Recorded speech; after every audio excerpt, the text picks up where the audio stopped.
Hi, today we're going to discuss the manifestations of an alienated child. My name is Jim, and this is the Parental Alienation Information Network. In the U.S., over 22 million people are targets of parental alienation, and over 3.8 million children are alienated from a parent. Parental alienation is a damaging pattern of behavior caused by one parent who unjustly engages in the destructive manipulation of a child's perception of an otherwise loving parent. The resulting psychological abuse culminates from many years of covert brainwashing. I am not a mental health professional or a licensed therapist. I'm here to help create awareness and share my experiences and the experiences of others in hopes of encouraging community support. Living with parental alienation is emotionally painful and psychologically damaging to both the targeted parent and the abused child. If you are an alienated parent or a victim of this kind of abuse, know that you are not alone, and I encourage you to seek support. If you find this channel is beneficial, please like and subscribe to help inform more people of the damaging effects of parental alienation. The link to join our Facebook group is posted in the description below, and I thank you for watching. And number one on the list is a campaign of denigration. This is a big one because this is probably the go-to number one, which is probably why it's number one, motivation of the alienator against the child's perception of the targeted parent. So this is basically a public relations campaign to convince the audience, any audience that will listen, that you are a terrible person.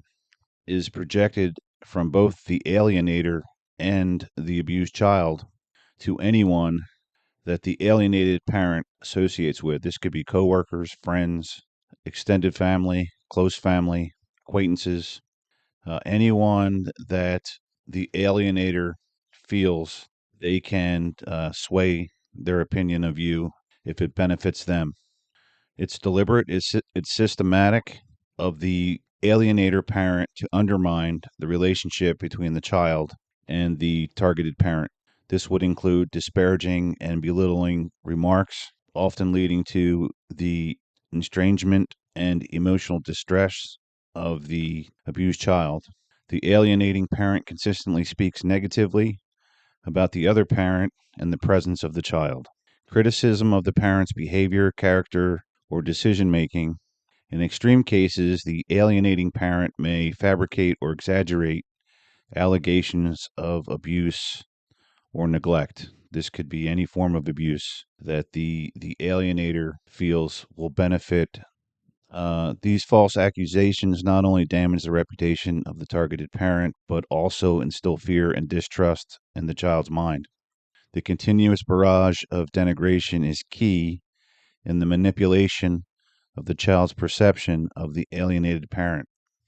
Like I mentioned, this is the single most damaging characteristic of the alienator's traits. From my experience as an alienated parent, this is an ongoing continuous effort before, during, and after the complete break in relationship with the child. The alienator must continuously feed disparaging thoughts into the child's subconscious. Number two, weak, frivolous, and absurd rationalizations. When an alienated child is questioned about the reasons for their intense hostility towards the targeted parent, the explanations offered are not of the magnitude that typically would lead to a child's rejection of a parent. These children may make trivial complaints about the alienated parent, such as the way they dress, their physical condition or appearance, or any reason for justification. They may also make wild accusations that could not possibly be true. Number three, lack of ambivalence about the alienating parent. Alienated children exhibit a lack of ambivalence about the alienating parent. The alienator is perceived as perfect, while the alienated parent is perceived as wholly flawed and unworthy. If an alienated child is asked to identify just one negative aspect of the alienating parent, he or she will probably draw a complete blank. Presentation is in contrast to the fact that most children have mixed feelings about even the best of parents and can usually talk about each parent as having both good and bad qualities. So this comes to the term lockstep. Um, the alienated child is in lockstep with the alienator. The independent thinker phenomenon.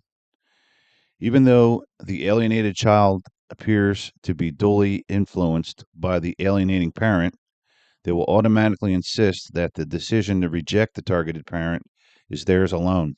They deny that their feelings about the targeted parent are in any way influenced by the alienating parent and often invoke the concept of free will.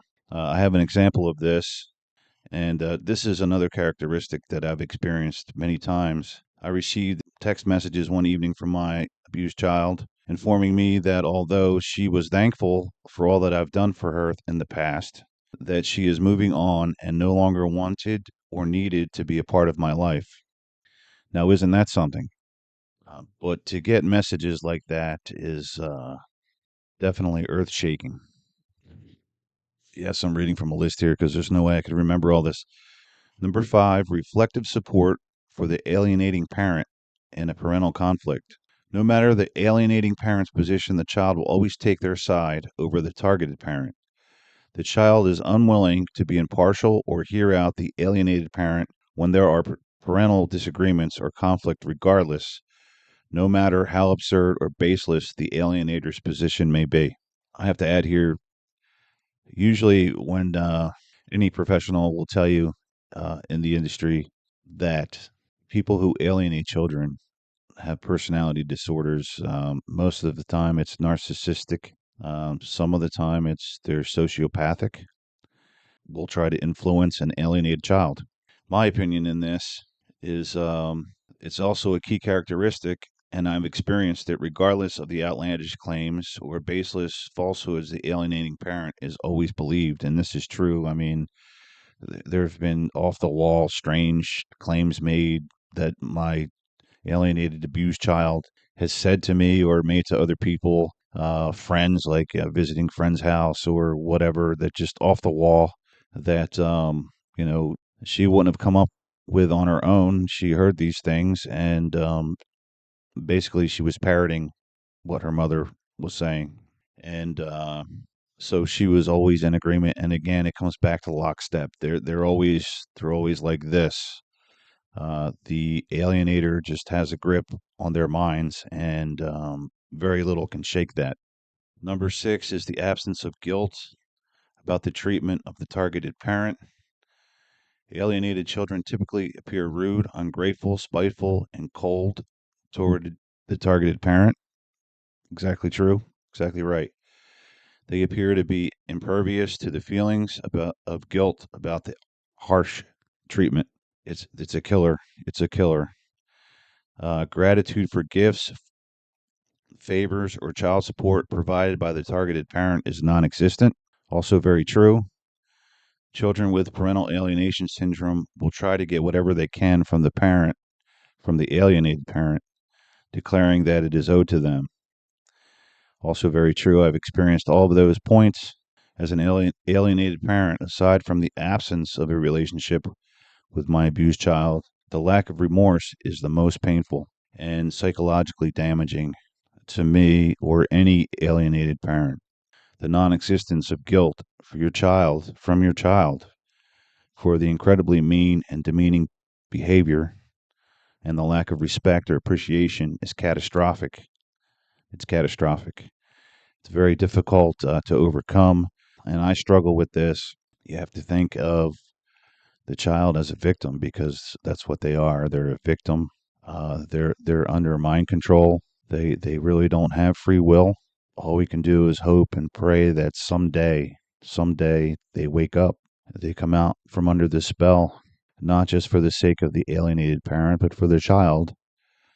Every child deserves to have to live their own life through their own free will without any coercion. It's completely sad. It's sad for everybody involved. Let's move on to number 7, the presence of borrowed scenarios and parroting. Alienated children will often borrow adult language or ideas from their alienator that they do not appear to understand. I mean, this is so true. This has occurred so many times in my case. The child may also make accusations about events that never happened, and they cannot support it with evidence, creating false memories of scenarios that never existed. This is, like I just mentioned, part of my scenario. I can't think of any off the top of my head. They were usually just disparaging remarks about something I did or didn't do, or something my wife did or didn't do, or maybe even one of my stepdaughters. I just can't recall exactly any details, but it occurred many times. The parroting, like I mentioned, go to friend's house and just hanging out, and she's running around behind my back telling people that I don't pay enough child support, or I didn't do this, or I don't do that.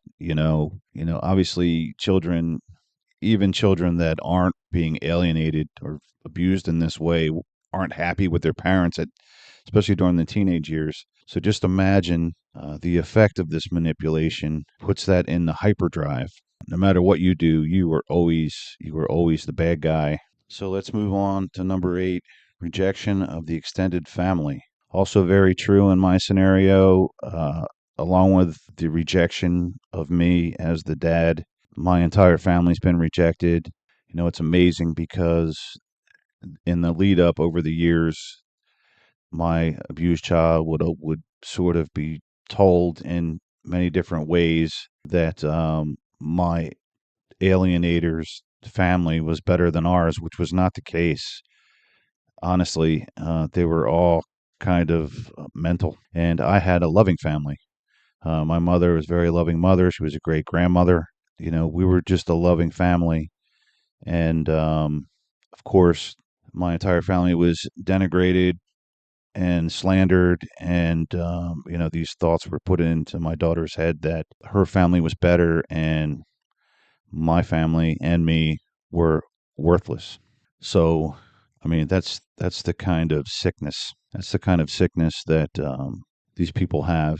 It's a shame. It's a shame for everybody involved. So that's it for this video.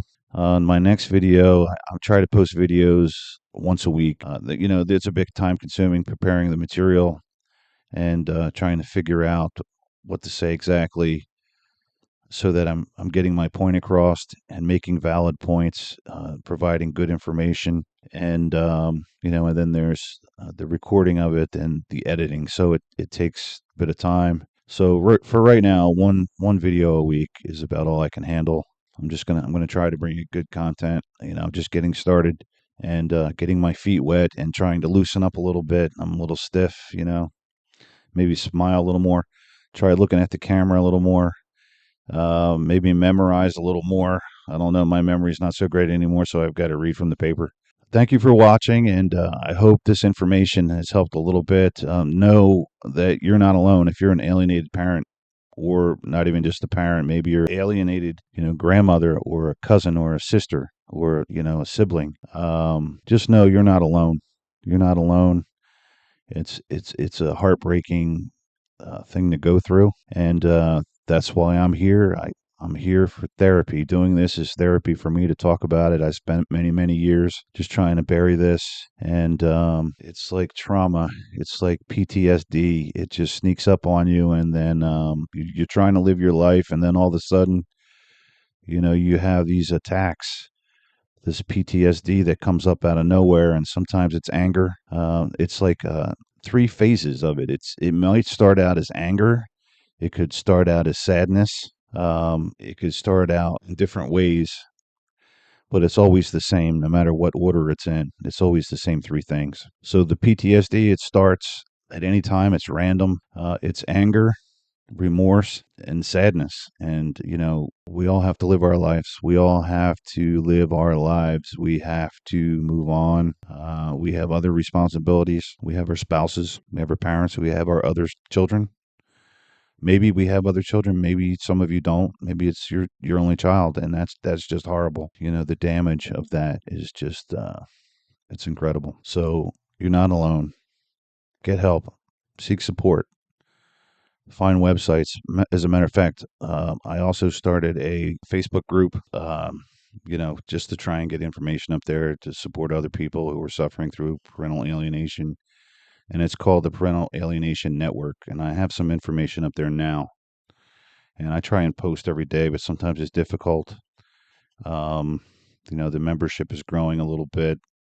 It's starting to get some attention. So if you're welcome to join us there, and maybe there's some information there that for you that could be helpful. So I'm trying to keep myself busy with this, and we all have to stick together. We're all just trying to get through life. Well, that's enough rambling from me today. So I appreciate you watching, and stick around because I'm going to get better at this. We're going to get through it. Thank you for watching.